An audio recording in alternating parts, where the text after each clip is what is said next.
And hello, fabulous AP students. This is your favorite teacher, Mr. Jacobson. I am excited to be with you today. Today, we are going to talk about government policies that were going on during the Civil War and the effects that they will have in the future for the country as well. So, let us begin. All right, so at the beginning of the war, Abraham Lincoln does a few things that people start to get concerned about. He starts to do executive actions, which um, every president, I think pretty much every president's done something to this effect, almost every president. But he did more than his predecessors did as presidents. And part of the reason is because Congress wasn't in session when Sumter was attacked or laid siege or whatever you want to call it. So he had to make some quick decisions. So right away, he called for 75,000 volunteers to put down the insurrection in the Confederacy. He authorized spending for a war, and he suspended the privilege of the writ of habeas corpus, which was probably one of the biggest concerns. So habeas corpus is pretty much it's a right given in the Constitution where everyone is entitled to a trial by jury kind of thing. So he suspended that right, which upset a lot of people, especially his opponents. So anyway, so since Congress was not in session during the Sumter event, he acted on his own authority, explaining that it was indispensable to the public safety. So we have slavery that's going to be coming to an end. Lincoln's always not liked slavery. He's made that very clear. He called it unqualified evil. But he wasn't very quick to also abolish slavery when he became president because his main goal was to keep the Union together. He knew that he needed to keep the United States together, and if that meant he had to compel the South to get in line, so be it. So he wasn't so quick to abolish slavery because his main goal was to solidify the Union. So a few concerns he had. He wanted to have the support of the border states, and border states were some were slaves, some were not, and that was concerning. So border states are kind of their own demographic, and they weren't. You needed them to win a presidency at this point. So the Constitution protects slavery. So it actually, remember the South when they created the Constitution, the South wanted certain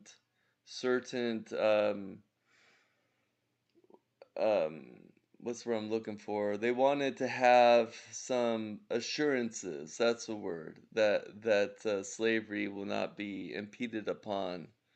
So the Constitution protected slavery to a degree. You have the racial prejudice of many Northerners happening.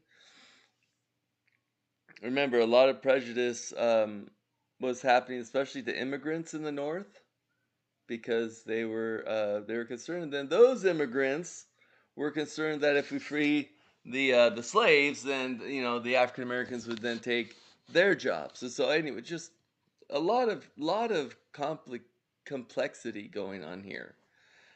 You also have the fear that immature action, like freeing slaves, could just be overturned in the next election. So, how do you make sure that doesn't happen, right?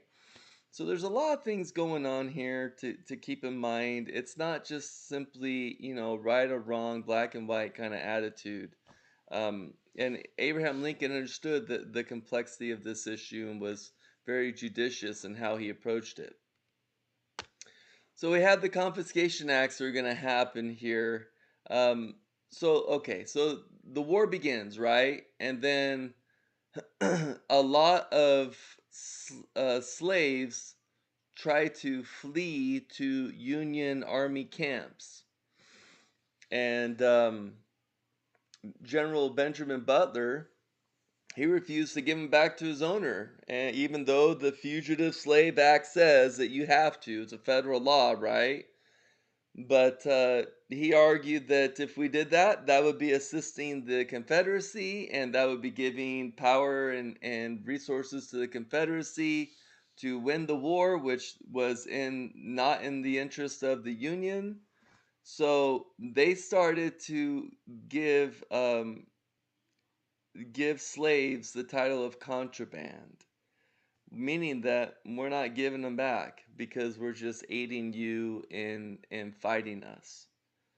So that contraband is going to lead to a few acts. We're going to call them the Confiscation Acts. Okay, so the first one will be a law passed in August of 1861, and that's going to give the Union Army power to seize enemy property, including enslaved people. If they're in the South and they come to a plantation, they can seize the property, they can seize the slaves, um, and just take them. And anyway, because all those things can be used for war, right? So your property can be used for war, especially the cash crops like cotton that you're trying to sell there could be used to fund the war. So that was their reckoning, their rationale of the North. So this law also empowered the president to use those freed in the Union Army.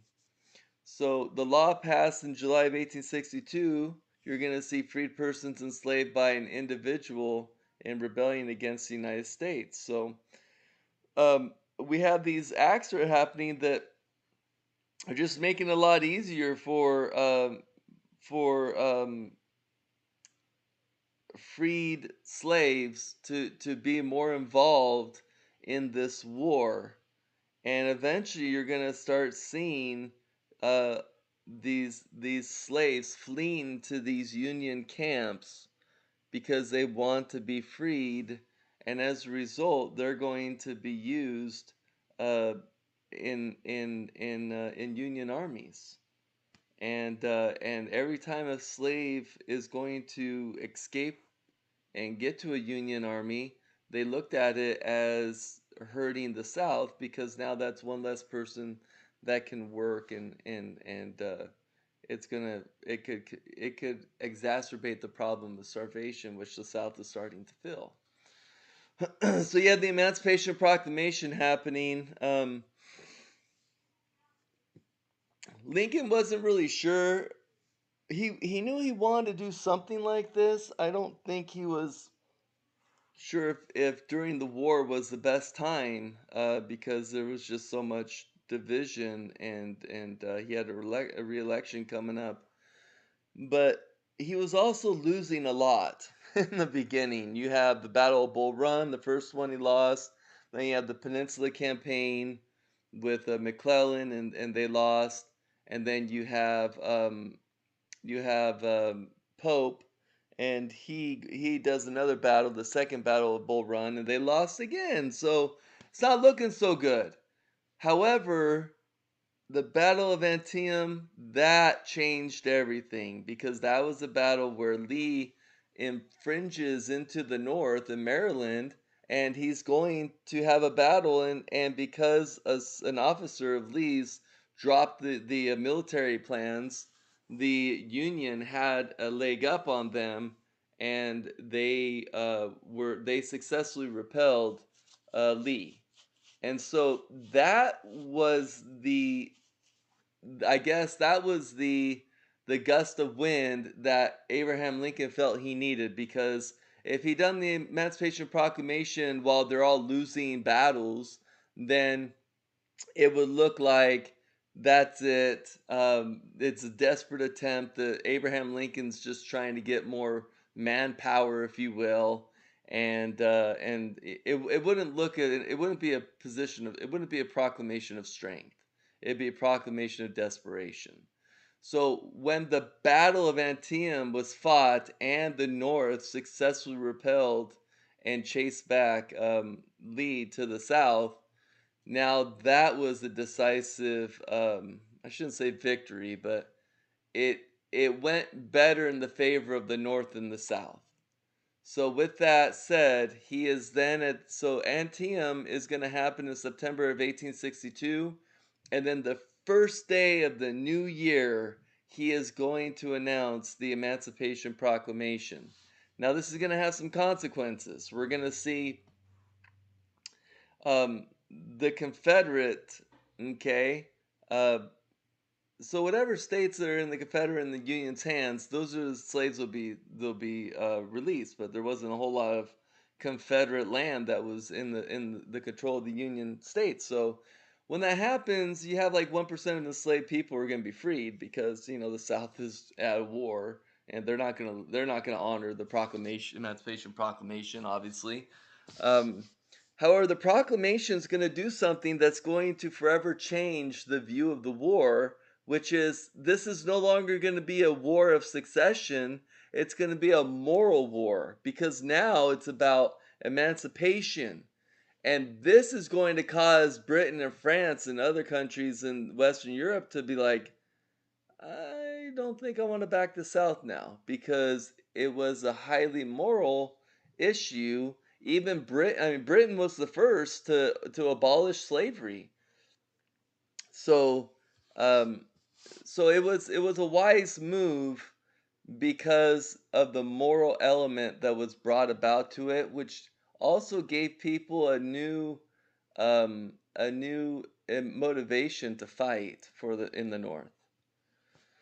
So you have African Americans in the war. One of the most famous. I mean, you have 200,000 African Americans who are, escaping slavery, and they're gonna fight. The most famous would be the Massachusetts 54th Regiment, and they're gonna be highly. They're gonna earn the respect of white soldiers just because their bravery.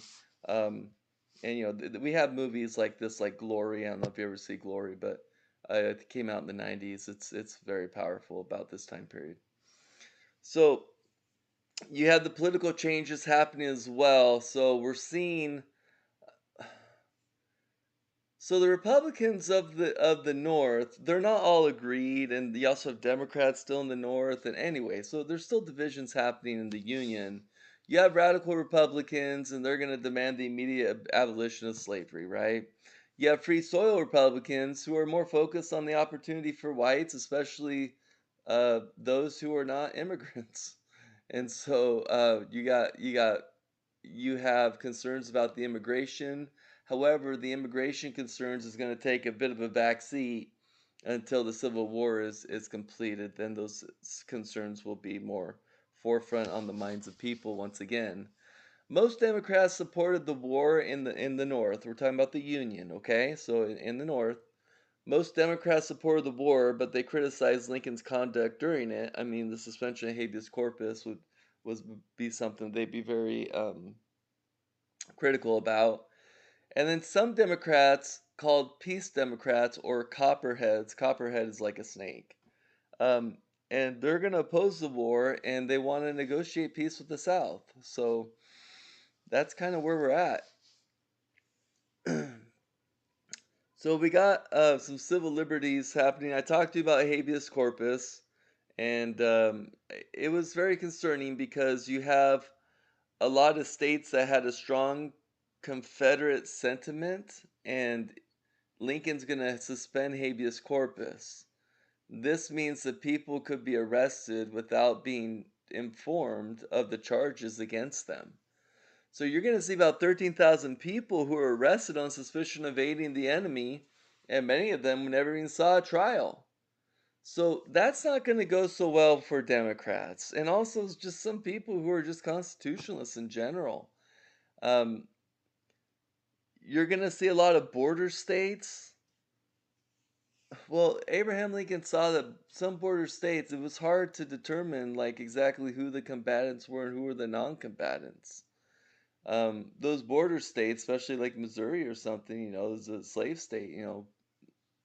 It's it's kind of hard. I, Abraham Lincoln felt that you couldn't do the normal process. This was war, and when war happens, then we have to expedite things basically. So he's gonna do that habeas corpus, and um, the Constitution allows for Congress to do something like this, but it wasn't Congress that did it. It was Abraham Lincoln that suspended habeas corpus. And that is one of the biggest concerns. Now, after the war is over, you're going to have the Supreme Court, and they're going to look at this whole thing, and they're going to rule an ex parte Milligan that that the government had improper government meaning Abraham Lincoln had improperly subjected civilians to military trials. The court's going to declare that such procedures could be used only when regular civilian courts were unavailable. So they're going to pretty much rule against Lincoln and what he did. Now you have the draft happening. So look, at the beginning of the war, especially in the Union, they're losing. And that means people are dying, people are getting wounded, and people are deserting.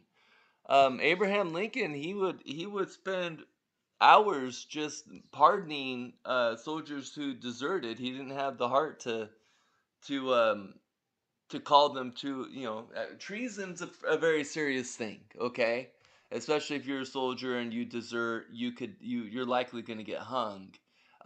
It's a severe punishment because you can't have people just deserting. But he had a really he would pardon them because he struggled to to it was him it was due to him that this war began. So there's a very human side to Lincoln that we all need to understand. Um, it seems like he was trying to do the right thing, at least what he felt was the right thing, and there wasn't a whole lot of selfish motives involved. But I mean, to each their own, right? So you have drafting or conscription that has to happen in the North because people are dying. They're getting their butt kicked in the beginning from 61, 62. So, so you're gonna see this conscription happening, and one of the caveats to it was, look, if you got drafted, if you could find a substitute to take your place, then you were good. So if you were an older gentleman, say you're in the 40s or something, right, 43 or something, you had your son that could go for you, then that was okay.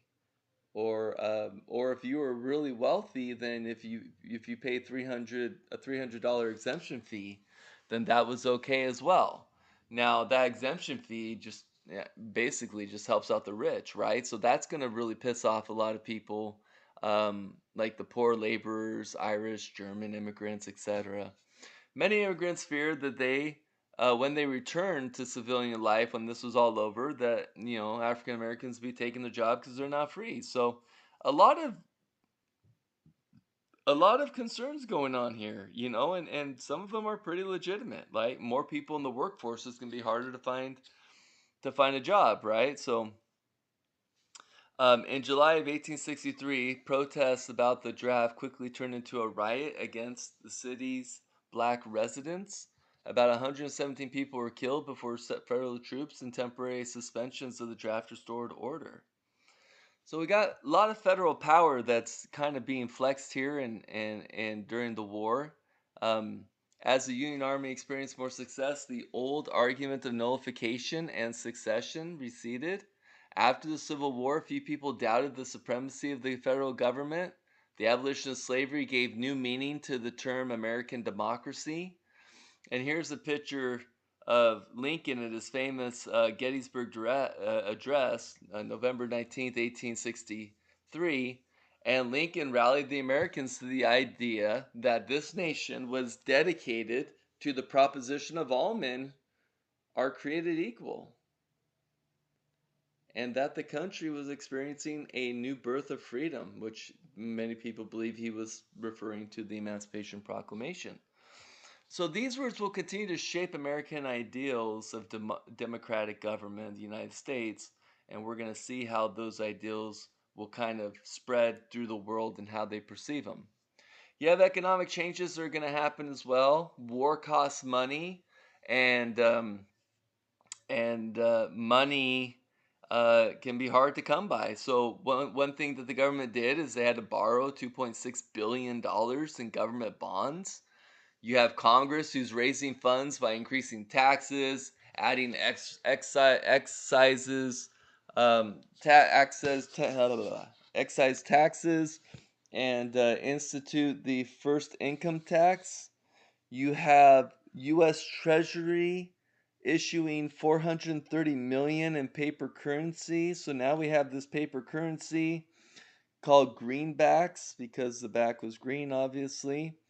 And unfortunately, this isn't even supported by gold. So they're printing more money than they actually. Normally, if you have printed money, then you have some hard form of currency that that you have that can support your money in case something fails, right? But they printed money without gold to support it. So that's going to lead to some creeping inflation. You're going to see prices in the north, they're going to rise up to about 80% in the war during the war, and you're going to see Congress who's going to create a national banking system in 1863, which that's the first time since Andrew Jackson vetoed the rechartering of the Bank of the United States, if you remember, in 1830. So we also have a lot of modernizing happening here. The war speed of the consolidation of the North's manufacturing businesses became a heavy emphasis, was placed on mass production and complex organization. So again, war is almost kind of forcing the North to modernize, to be more factory centered, to that's sort of where it's going because they need to support this war and the production efforts, right? So this is going to produce a lot of capital, and it's going to be put in the hands of new classes of millionaires who will finance the North's industrialization in the post-war years. We're going to talk a lot about those millionaires coming the next time period. With a wartime majority in Congress, Republicans passed the pro-business Whig programs that was designed to stimulate the industrial growth. So you got the Morrill Tariff Act, and that's going to raise tariff rates, increase revenue, and protect American manufacturing, not protest. Okay. Homestead Act. So the Homestead Act is another thing by the government who's they're trying to encourage people to go live in the Great Plains, spread out, manifest destiny, right? So you have all these people who are being incentivized to go to the Great Plains, and if they live on a plot of land out there for 5 years working it, then the government's going to pretty much give it to them. Um, it's kind of like the headright system. If you remember the headright system from the early days of Virginia, the colonial time period, right, and even before, so you have this headright system, but instead of being by Britain, which it was before, you had the Homestead Act, which is now being implemented by America's own government. You also have the Moral Land Grant Act. So this has encouraged states to use the sale of federal land grants to found and maintain agricultural and technical colleges. So we got more universities sprouting up. A lot of these universities are going to be very central in helping to specialize labor for people. And then you got the Pacific Railway Act, and that's going to authorize the building of transcontinental railroad over a northern route in order to link the economies of California and the Western territories together. Railroads are very important in this time period. So, what are some of the effects of the Civil War and all this? Well, 4 years of nearly total war, the tragic human loss of 750,000 lives, and an estimated 15 billion in war costs and property losses had enormous effects on the nation. Far greater changes were set in motion. The Civil War destroyed and devastated the Southern economy. It also acted as a catalyst to transform America into a complex modern industrial society of capital, technology, nas- national organizations, and large corporations. And to finish it all off, after this war is over, we're going to get the assassination of Lincoln. Um, Only a month before Lee's going to surrender, Lincoln is going to deliver one of his greatest speeches, the second inaugural address. He urged that the defeated South be treated benevolently, quote, with malice toward none, with charity for all. On April 14th, 1865, John Wilkes Booth, an embittered actor and Confederate sympathizer, shot and killed the president while he was attending a performance at Ford's Theater in Washington. On the same night, a co conspirator with Booth is going to attack and wound the Secretary of State, William Seward. So, this is tragic because not only is Lincoln going to get assassinated, but there's also another attempt on the Secretary of State, and that story itself is pretty horrendous. Um, I won't go into it, but anyway. So these shocking events aroused the fury of the Northerners when the Confederate most needed sympathetic hearing, because the war is over and the South needs sympathy from the North, and to not be beat down more than they already have been. And now you have the assassination by a Southern sympathizer of the Northern president, who is basically the figurehead of what America is today. So that's not good. Okay, that's a bad way to start this whole reconstruction, which they're going to try to begin the process. So anyway, so that's that. Go ahead and write your summary, and we'll discuss this when we return. Thanks.